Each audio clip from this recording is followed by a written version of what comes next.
پھر آپ کے سامنے ایک نئی پریزنٹیشن لے کے حاضر ہیں، اور آج کا جو ٹاپک ہے وہ جیمس مونرو، جو کہ یونائٹڈ اسٹیٹس آف امریکہ کے 5ویں پریزیڈنٹ بھی رہ چکے ہیں، ان کے حوالے سے اور اس کے حوالے سے جو سوال CSS کے اندر 2015 کے اندر پوچھا گیا، وہ اس دفعہ میں اس پریزنٹیشن کا ٹاپک بنا رہا ہوں، اور وہ ہے جیمس مونرو ڈاکٹرائن، جس کو ہم مونرو ڈاکٹرائن بھی کہتے ہیں۔ اگر ہم چند لفظوں کے اندر مونرو ڈاکٹرائن کو بیان کریں تو یہ کہنا غلط نہ ہوگا کہ اس کے الفاظ کچھ اس طرح سے ہوں گے کہ north and south America were no longer open to colonization. یہ اس کے ہٹ پوائنٹس ہیں جن پہ کہ آپ مونرو ڈاکٹرائن کو ہمیشہ کے لیے یاد کر سکتے ہیں، جس کو انگریزی میں نارتھ امریکہ اور ساؤتھ امریکہ کانٹیننٹس کہتے ہیں۔ تو یہ اب اوپن نہیں ہے کہ یورپ کی ممالک آ کے یہاں پہ لوگوں کو غلام بنائیں یا یہاں پہ کالونائزیشن کریں۔ یہ جیمس مونرو نے جو ہے وہ 1823 کے لگ بھگ جو ہے یہ اعلان کیا، اور انہوں نے بتا دیا یورپین نیشنز کو کہ اب امریکن عوام اس لائق ہو گئے ہیں کہ وہ یورپین نیشنز کو یہ کہہ سکیں کہ اب آپ یہاں پہ آ کے اپنی حکومت، اپنا راج، اپنی ریاستی طاقت ظاہر نہیں کر سکتے، اور اب امریکہ کی عوام جو ہے وہ آزاد ہے۔ یہ اس وقت کا پہلا وہ تھا۔ میں ہوں محمد نوفل صفان، بلاگز نوفلز اکیڈمی۔ اگر آپ کو یہ میرا ویڈیو پسند آ رہا تو پلیز لائک اور سبسکرائب کر دے گا اور شیئر بھی کیجیے گا۔ چلتے ہیں آگے۔ دیکھیں، US ہسٹری کا ٹاپک ہے اور CSS کا پرچہ ہے، اس کے اندر جو سوال آیا کہ رائٹ اے شارٹ نوٹ، تو اس میں سے مونرو ڈاکٹرائن آپ کے سامنے ہے۔ یہ C پورشن یہ پوچھا گیا CSS 2015 کے اندر۔ ٹھیک ہے جی، آگے چلتے ہیں، تیزی سے دیکھ لیتے ہیں۔ جیمس مونرو 28 اپریل 1758 کو پیدا ہوئے اور 4 جولائی 1831 کو ان کا جو ہے وہ ڈیتھ ہوتی ہے۔ He was an American statesman, یہ سیاستدان تھے امریکن۔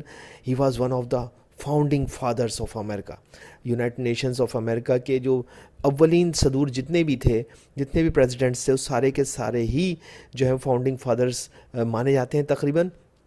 انہی میں سے جیمس مونرو کا بھی جو ہے وہ کاؤنٹ ہوتا ہے، اور یہ فاؤنڈنگ فادرز میں سے ہیں۔ He served as the 5th president of the United States from 1817 to 1825۔ تو میرے خیال سے اس کو ٹرانسلیٹ کرنے کی ضرورت نہیں ہے۔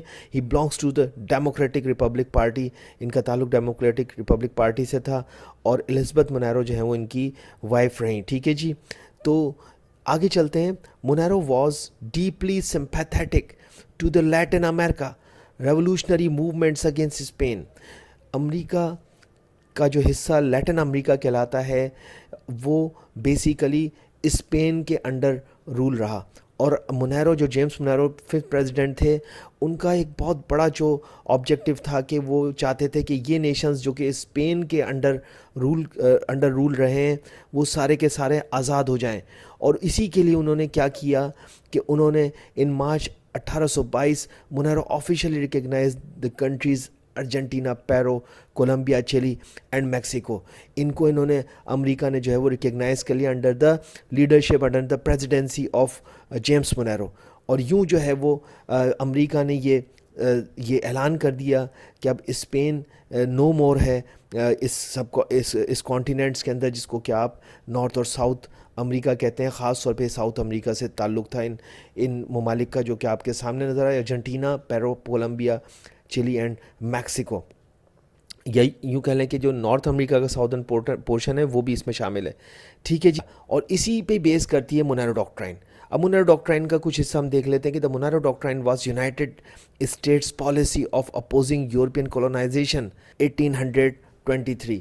یہ 1823 کے اندر جو ہے یہ مونرو ڈاکٹرائن آتی ہے، اور یہ علم بغاوت تھی، اپوزنگ تھی یورپین کولونائزیشن کے خلاف، یورپین کولونزم کے خلاف، کہ امریکہ نے یہ اعلان کر دیا کہ اب یورپین کولونزم یہاں مزید نہیں ہو سکتی۔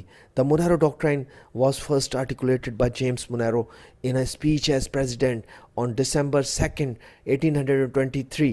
یہ ایک اینول میسج کانگریس کے اندر دیا تھا مونرو نے، اور یہی مونرو کی جو اسپیچ ہے آج ہم اس کو مونرو ڈاکٹرائن کے حوالے سے جانتے ہیں، اس کو مونرو ڈاکٹرائن کہا جاتا ہے۔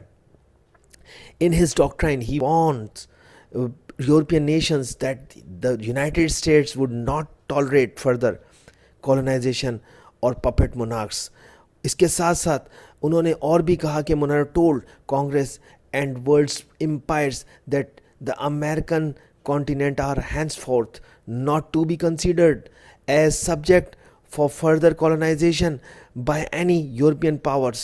تو یہ وہی بات جو میں آپ کو کہتا آ رہا ہوں، یہ مونیرو ڈاکٹرائن کے ورڈز تھے کچھ جو میں نے آپ کو پڑھ کے سنا ہے، مختصر کر رہا ہوں. کہتا ہے this policy was invoked and adapted by subsequent presidents to advance American economic and political interest in the western hemisphere.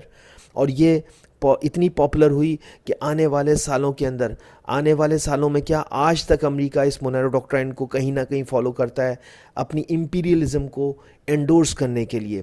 امریکہ اپنی جو بڑک پن ہے اس کو انڈورس کرنے کے لیے کہیں نہ کہیں مونیرو ڈاکٹرائن کو آج کی تاریخ میں 2021 تک بھی وہ اس پالیسی کو کہیں نہ کہیں یوز کرتا ہے. بہرحال امیجیٹلی 1823 کے بعد جو آنے والے پریزیڈنٹس تھے امریکہ کے، انہوں نے بھی اس پالیسی کو جو ہے وہ کنٹینیو کیا، اور یوں جو ہے یہ ایک یونائٹڈ اسٹیٹس آف امریکہ کی فارن پالیسی کا ایک حصہ بنتا چلا گیا. 3 مین پرنسپل ہیں مونیرو ڈاکٹرائن کے، وہ سن لیجئے. کہتا ہے کہ U S A would not get involved in European affairs. امریکہ کو کوئی تعلق نہیں ہے اب یورپ سے، یورپ کے معاملات میں امریکہ بالکل بھی انوالو نہیں ہوگا. اور ایسا ہی ہوا، اور امریکہ جو ہے وہ ہمیشہ دور رہا ہے. حالانکہ جنگ عظیم اول یعنی کہ ورلڈ وار 1 ہو یا ورلڈ وار 2 ہو، امریکہ نے ہمیشہ کوشش کی ہے کہ وہ ان پرابلمس کے اندر انوالو نہ ہو، لیکن آخر میں امریکہ انوالو ہوا. اور آپ نے دیکھا کہ جنگ عظیم دوم یعنی کہ ورلڈ وار 2 کا جو ہے وہ خاتمہ بھی امریکہ کی انٹری کے بعد ہی ہوتا ہے. لیکن امریکہ انیشلی ان جنگوں میں بھی شامل نہیں تھا. اس زمانے تک مونیرو ڈاکٹرائن کو یہ لوگ فالو کرتے تھے امریکنس. دوسرا پوائنٹ اس کا کہتا ہے you S A would not interfere with existing European colonies in the western hemisphere ہے، اس کے اندر امریکہ بھی انوالو کسی بھی طریقے سے نہیں ہوگا. اور no other nation could form a new colony in the western hemisphere. If any does it he will be considered as enemy of U S A. اور اگر کسی یورپین نیشن نے ویسٹرن ہیمسفیئر کے اندر کوئی بھی انٹرفیئرنس کری تو امریکہ اس کو اپنا دشمن قرار دے گا. تو یہ اس کی مین پالیسیز تھیں مونیرو ڈاکٹرائن کی، جس کے اندر اگر آپ آسان لفظوں میں کہیں تو یہ تھا کہ امریکہ نے اعلان کر دیا تھا کہ امریکہ یورپ کے معاملات میں عمل دخل نہیں کرے گا، یورپ کے معاملات میں ٹانگ نہیں اڑائے گا. اور امریکہ سے جڑے ہوئے پورے کے پورے کانٹیننٹ کے اندر یورپین نیشنز اب آئندہ سے ٹانگ نہیں اڑائیں گی. اور اگر وہ یورپین نیشنز یہاں پہ کسی بھی معاملات کے اندر انوالو ہوں گی تو امریکہ اس کو اپنا دشمن قرار دے گا. تو یہ مونیرو کی مین ڈاکٹرائن تھی. پھر سوال اٹھتا ہے کہ کیا مونیرو ڈاکٹرائن آج بھی یوزفل ہے؟ تو بالکل یوزفل ہے. اور اس کے ساتھ ساتھ کیا وہ کامیاب ہے؟ ہاں بالکل کامیاب ہے. Yes, Monroe doctrine was successful because the continental power did not attempt to revive again to the Spanish empire. جی ہاں، آنے والے وقت کے اندر دیکھا گیا کہ جو ہے وہ یورپ نے مزید اس ڈاکٹرائن کے بعد امریکہ اور امریکہ سے جڑے ہوئے کانٹیننٹ کے اندر کسی بھی قسم کی انٹرفیئرنس نہیں کری. Monroe doctrine also refers to the imperialistic policies of U S A. جو یونائٹڈ اسٹیٹس آف امریکہ کی آج تک کی امپیریلسٹک پالیسیز ہیں اس میں مونیرو ڈاکٹرائن کو کہیں نہ کہیں یوز کیا جاتا ہے. اس کی لیے میں نے آپ کو امپیریلزم کی ایک ڈیفینیشن بھی دی کہ what is imperialism. Imperialism is a practicing of expanding the authority and power of the country by acquiring territory or dominating the economic and political system of other countries. یہ وہی بات ہے جو کہ آج سے چند سو سال پہلے برٹش اور یورپینز کرتے رہے. آج امریکہ بھی اسی کہیں نہ کہیں اس امپیریلزم کی پالیسی کو اپنا رہا ہے.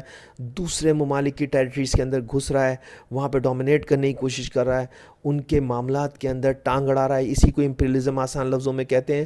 اور اس امپیریلزم کی پالیسی کو، اس امپیریلزم کو لاگو کرنے کے لیے آج بھی امریکہ کے حکمران جو ہیں وہ مونیرو ڈاکٹرائن کو کہیں نہ کہیں یوز کرتے ہیں، اس کو بیس بناتے ہیں. تو یہ ہے مونیرو ڈاکٹرائن کی امپورٹنس. آئی ہوپ کہ آپ کو اس کے کاز، اس کے ایفیکٹس، اس کے ایڈوانٹیج، اس کے ڈس ایڈوانٹیج سارے کے سارے کلیئر ہوئے ہوں گے. سو اگر آپ کو یہ ویڈیو پسند آئی تو پلیز لائک اور سبسکرائب کر دیے گا. Thank you very much.